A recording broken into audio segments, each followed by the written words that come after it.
Uyğunluğu müəyyən edin.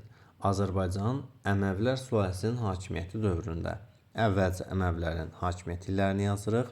661-750-ci illər. İndi isə variantlara baxırıq. Bizdən siyasi tədbirləri istəyir, bir də iqtisadi tədbirləri istəyir. Albaniyanın daxili müstəqilliyinə son qoyulması 705-ci ildir. Bu Əməvlərin dövrünə düşür və eyni zamanda da siyasi hadisədir. Ona görə 1-ə A-nı mütləq götürəcəyik. 1-ə A olmayanları dərhal ixtisar edirik. Xürrəmlər hərəkatının başlaması. Xürrəmlər hərəkatı ilk dəfə 778-ci ildə başlayıbdır. Yəni 2-yə B ola bilməz. Zaten variantda da 2-yə B yoxdur.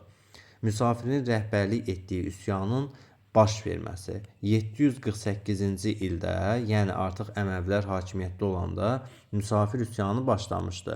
Ona görə C-ni də götürəcəyik. Düzgün cavabımız artıq çıxdı. 1-ə AC, 2-yə C. Digər variantı ixtisar eləyək və digər tərəfə baxaq. Xəracın torpaq sahəsinə görə alınması. Xeyr. Bunu eləyən torpağın miqdarına görə alan Abbasilər idi. Ona görə də bu hissəni də çıxardırıq. Əkilməyən torpaqlardan xərac alınmasının dayandırılması.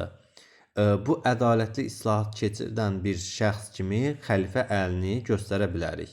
Ona görə bunu da çıxardırıq.